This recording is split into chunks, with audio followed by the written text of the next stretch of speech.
አሉ በጣም ብዙ ሰዎች ባለፈው በሰራነው ቪዲዮ እንዴት ነው ደስ የሚሉት አባትሽ ምን አይነት ሀቀኛ ሰው ናቸው እና ብለው ብዙ ሰዎች አደነቁክ። በጣም ትክክለኛ ሀቀኛ ሰው ናቸው አባትሽ ብለው ወደው ምናምን። ዛሬም ደግሞ በቃ እኔ ሳውራ አንቺ ልክ ነሽ ስላለክ እሺ ውሸቱንም ልክ ነው። አይ ባለፈው መቼ ውሸት ልክ ነው አልክ? እውነት እንዴ ሁሉም እውነት አለም ፈውለት። አሁን በጣም ብዙ እውነት ካወራሽ እውነት ነው፣ ውሸት ከሆነ ውሸት ነው እሺ ይባላል። እና ምንድነው እሱ? እሺ ባለፈው ጊዜ አሁን እኔ ለአባቶች ቀን ለአባቴ ምን አደረኩለት? 10,000 ብር በአካውንቱ በጣም ሰርፕራይዝ ነው ያደረኩትና ማታ ጨለማ ነበረ። ከዛ እሱ እዚህ ቁጭ ብሎ ነበር። ኬክ ይዤ መጣሁና ሰርፕራይዝ ምናምን አደረኩት።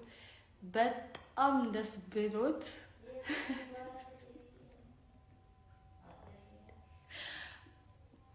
ለምን ዝም አትይም? ማዘሯ ቲክቶክ እኮ እዚህ ጋር እኮ ስራ እኮ ነው አይደል እንዴ? አይደል እኮ እና በጣም ደስ ብሎት አለቀሰ። እና እኔ በቃ በዘመኔ ደስ ያለኝ ቀን ቢኖር እሱ ነው።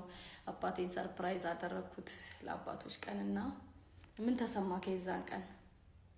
ያው አሳብ ማሰብ ራሱ እኮ ያው እንደተደረገ ይቆጠራል። ማለት ማሰብ ማለት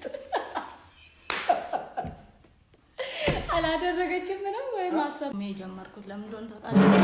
እዚህ ጋር እኔ አሁን ለአባቶች ቀን ይሄንን አድርጌላታለሁ ነው ማሰብሽ ጥሩ ነው ምናምን እንድትል አይደለም እኮ። እዚህ ጋር ልክ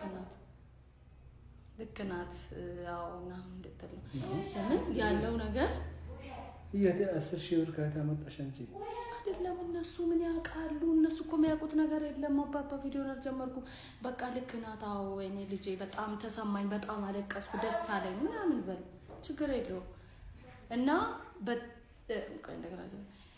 እና ምንድነው እሱ ለአባቶች ቀን በቃ በጣም ኬክ አደረኩለት ምናምን 10,000 ብር እንዳልኳችሁ አካውንቱ ላይ ያስገባሁኝ ሻማ ምናምን ብቻ በጣም ደስ ብሎት በጣም ነው ያለቀሰው። እና እኔ ራሱ በቃ አምባዬን መቆጣጠር አልቻልኩም የዛን ቀን። ስማ ጋራቻለሁ ነገር ያው ይሁንላት እሺ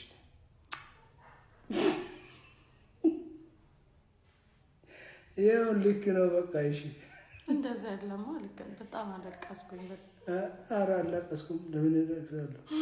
ደስ ብሎ ነው ያለቀስከው? ደስ ብሎ ወም ቀጥሎ ካደረግሽ ደስ ይለኛል።